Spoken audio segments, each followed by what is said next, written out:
guys, welcome back to my channel. Today ipapakita ko sa inyo yung initial setup ng bagong location ng pet shop namin. So siya nga pala ngayon, Tagalog muna tayo kasi last time merong nag-request na kung pwede Tagalog naman daw yung susunod na vlog natin. So samahan nyo ako guys sa paglilipad. So baka sakaling makakuha din kayo ng tip kung paano mag set up ng low budget lang to na pet shop and fish store. So let's go guys.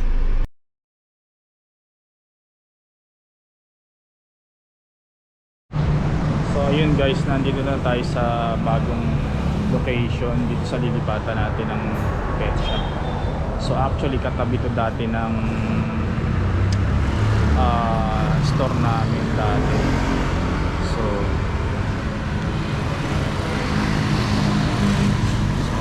doon tayo lilipat. So, tapos sa taas niya meron diyang vet clinic. Yan, doon tayo nagpapavet ng ating mga pets, lalo na yung ating mga dogs, mga puppies, ay yung ating pusa. So dati dyan yung pwesto natin sa eat and shop. So yung bagong pwesto natin ng pet shop ngayon, malapit lang din siya dun sa pet shop natin dati. So ito nga pala, katapat to ng TNCHS yan, Tansa National Comprehensive High School. So yun, dun yung papuntang SM. Tapos doon naman yung papunta sa dating pet shop natin. So malapit lang din dito. So buksan muna natin itong shop. Tapos tuloy natin yung trabaho. So kahapon nga pala kami nag-start dito, medyo magpintura sa loob. So tignan natin ito. So ayan guys, so makita ko sa inyo yung loob.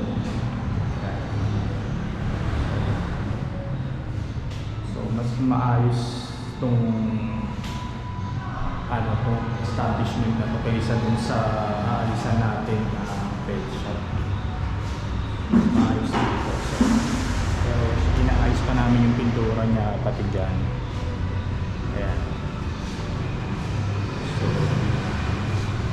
bali kagabi, nag-start kami kagabi magpintura dyan. Yan na yung pinili kong pintura, medyo blue para tama-tama pang background sa mga aquariums natin kasi dyan sa side na yan mostly dyan mapapapunta yung mga big aquariums natin sa side na yan.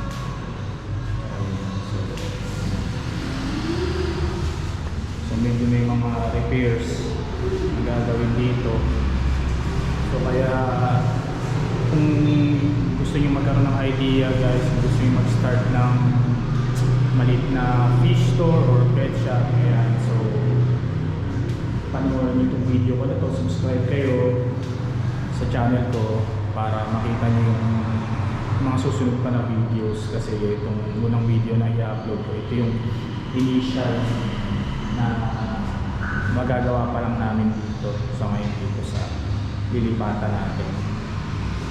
So ayan, dito kakaroon tayo dyan ng butas para sa nadaanan ng piping natin para sa air, sa water, tsaka sa drain.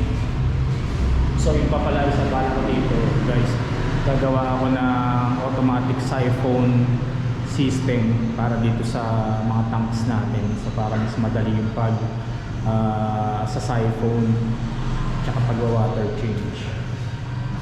So yeah. So nag-break time, lunch break yung ating katulong ditong trabaho. So ngayon tutulungan ko na rin siya dito. So ayan, grade ko dito, papalitan ko na yan pag medyo nagulong dito. So papalit muna ako ng dito guys. So dito nga pala, isang advantage pa natin sa bagong location natin na ito, nakita nyo. So meron tayong mga parking space dito. So dun sa dating place natin medyo mahirap mag-park kasi napakaliit lang nung space sa harap ng shop. Good morning guys, so today is Sunday, so hectic yung schedule at wala rin kami makukuha talaga na makakatulong ngayon para maglipat ng mga gamit ng pet shop. So gagawin ko na lang siguro ngayon kung ano yung pwede kong magawa, kung paano kung pwedeng maalis yung mga ibang gamit dun sa lumang pet shop, kagaya nung blower na nagsusupply ng hangin dun sa mga aquarium. So yun guys, update ko kayo dun sa mga magiging progress pa ng paglilipat natin. Ayan guys, nandito muna tayo ulit sa bagong location ng pet shop. Kuha lang ako ng tools para matanggal natin yung ibang gamit doon sa kabilang pet shop.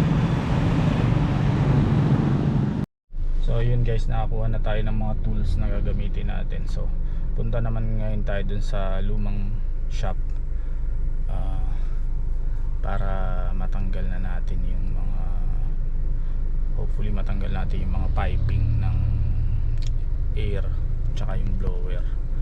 So yun, just magkakabitin tayo ng temporary air supply. Gagamit tayo ng electromagnetic pump kasi meron pang mga natitirang aquariums na mayroong mga fish. Time lapse muna natin, malapit lang dito yung old shop.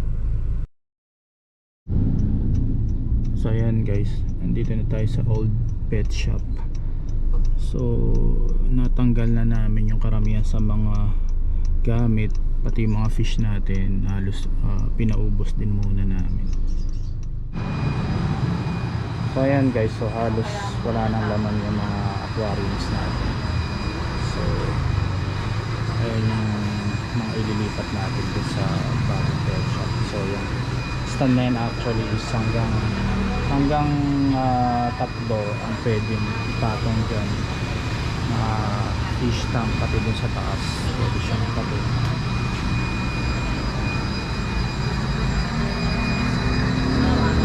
And then yung blower na ililipat natin, so kasi lang mga piping na nagmamahal ng hangin, mga piping.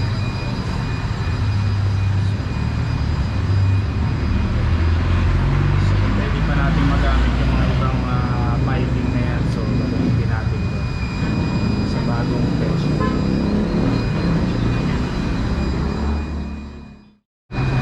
So ayan, para matanggal natin tong malaking blower natin. So kasi nga meron pa tayong natitirang mga isda dito. Ayan, meron pa tayong natitirang mga isda.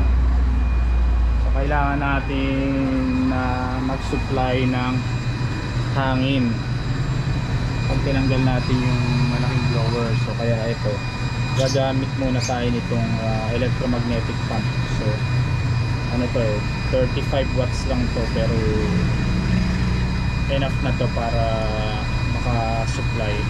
Ilan lang naman yung tanks natin na natitira na mayroong isda. So lilinyahan lang natin siya ng mga tubing para magamit na natin siya. Then pag na-supply na natin ng hangin yung mga fish tank natin na mayroong isda, so pwede na natin tanggal tong blower. Naka-plug lang naman. Tapos siguro kukunin ko na rin itong patungan niya ng malinis na rin siya. Managdala na rin ako ng tools para matanggal natin siya. So yun guys, so set up ko muna itong electromagnetic pump natin. So ayan, empty na natin yung tank na yan. Nilipat muna natin yung ibang fish. So lahat naman dito meron ng supply ng hangin galing dito sa electromagnetic pump natin. So ayan. Tapos itong nandito sa kabilang tank, ayan, meron na rin siyang supply ng hangin. Nandito sa kabilang tank na to, konti na lang naman yung natitirang isda dito. So alisin na lang muna namin. So meron naman mga spare na tank dun sa ating backyard. So ilalagay na muna natin doon. So ngayon ito na, alisin ko na yung blower.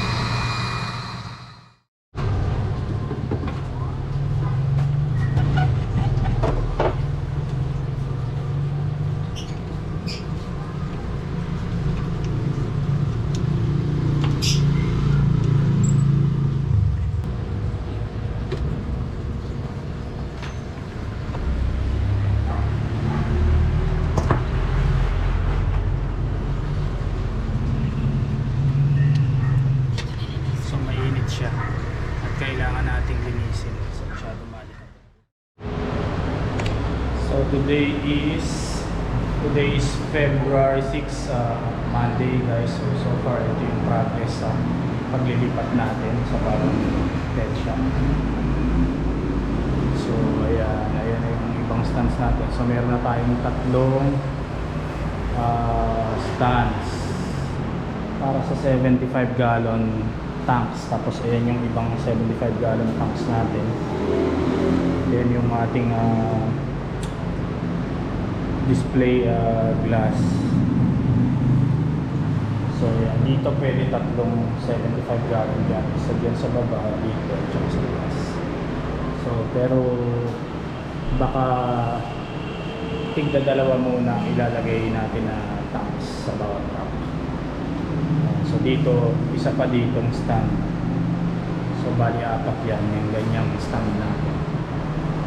So ayan, heavy duty yan, 1.5 by 1.5 na tubular steel. So ayan, so today ayan, today ang gagawin ko ngayon is gagawin ko na itong yan, yung ating blower para sa supply ng hangin sa mga aquariums. So dito natin yan ilalagay guys, dito. So ayan, kakabit natin dyan yung pagpapatungan niya. Then dito lalagyan ko siya ng outlet switch. So tapos i-connect natin dyan. Hi guys, today is Feb 7, Tuesday. So ayan, magre-repair tayo ngayon ng stand kasi kinalawang na yung ibang ayan, magre-repair. Tapos papalitan din natin yung rubber na shooting at yung nagpalitan ng rubber. So tanggal na natin ang outlet ganun dito lang. Ito yung counter natin na dalawa. And so ayan, ready na yung outlet para dito sa blower natin. Palitan na rin yung outlet na yun. Ngayon ipoconnect na ako dito ng pipe, PVC pipe para sa hangin papunta doon sa may bukas na yan guys. Tapos dito papunta dito sa dyan sa may.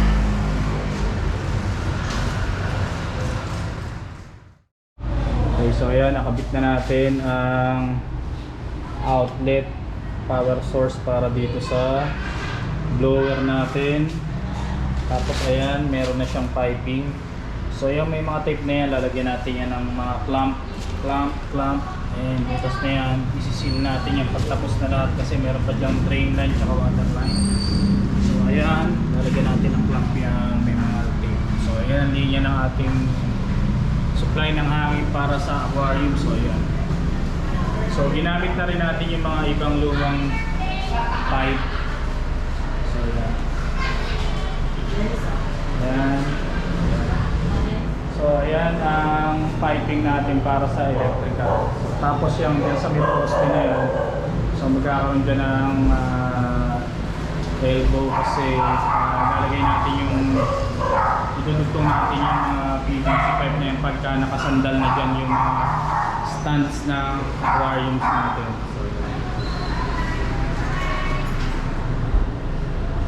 So ayan, next na gagawin natin dyan yung para sa supply naman natin ng tubig. Kakaroon tayo dyan ng faucet, tapos drain line. Ayan, para sa drain line natin. Okay. testingin natin kung gagana siya. So, switch natin tong on. So, ayan. Gagana siya, tumutunog na siya. Tingnan natin kung may hangin. So, may mga valves nga pala yan, isolation valves. Para pagka merong linya na kailangan nating i-repair, pwede nating sarahan yung ibang linya. So, okay siya. So, may hangin, malakas yung hangin. Yun na guys, so follow for more. Okay guys, today is Wednesday, January 8. Ayan, nakatayo na yung stands natin. Meron na siyang mga bracket sa walls. Ayan. So lahat sila lalagyan natin. Kaya lang yung pang outlets yan, kailangan natin i-plus kasi matatakpan siya ng aquarium. So meron pa doon siya. And para sa supply ng tubig natin, okay na, na-testing na rin namin. Gumagana na siya. Kulang pa tayo ng mga clamps. So dito yung valve ng tubig natin. So testing natin ulit.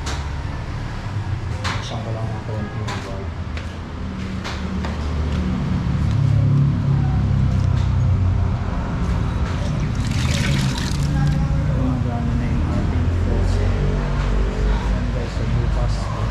Tutuloy natin yung trabaho. Ayan, yan pala rin na rail dun sa hose natin.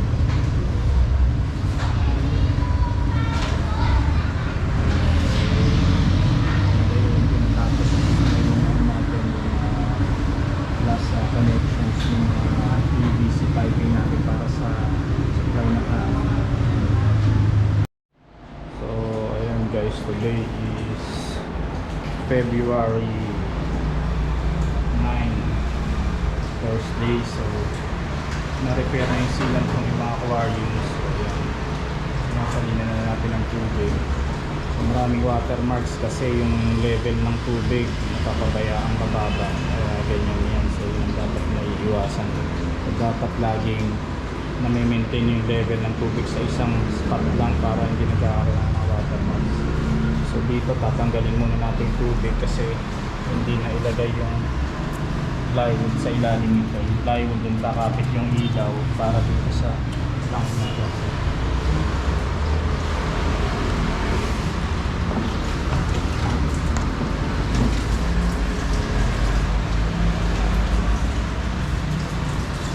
yan nga pala yung ginawa natin.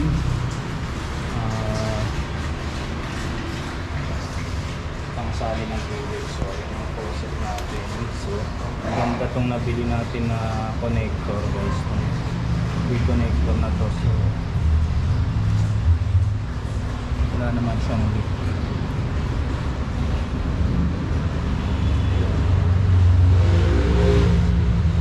Tapos ito braided hose ito. Braided hose, medyo mahal lang ito pero matibay siya. Tsaka malambot. Lang natin sasali ng tubig. Guys, testingin natin ulit ngayon yung blower kasi may tubig na yung ibang tanks. Naka-plug na yung blower, i-switch natin yung power. Ayan.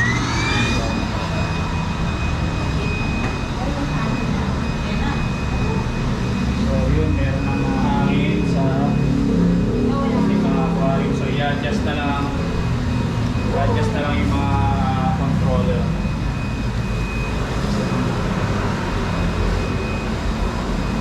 So ito kailangan masarahan natin, wala pa pala to. Kailangan masarahan ng T-controller. Lumalabas ang mga hangin, no? Ito. So sasarahan muna natin yan kasi wala pa dito yung aquarium. Lalagyan muna natin ng ganito, tapos ilalock muna.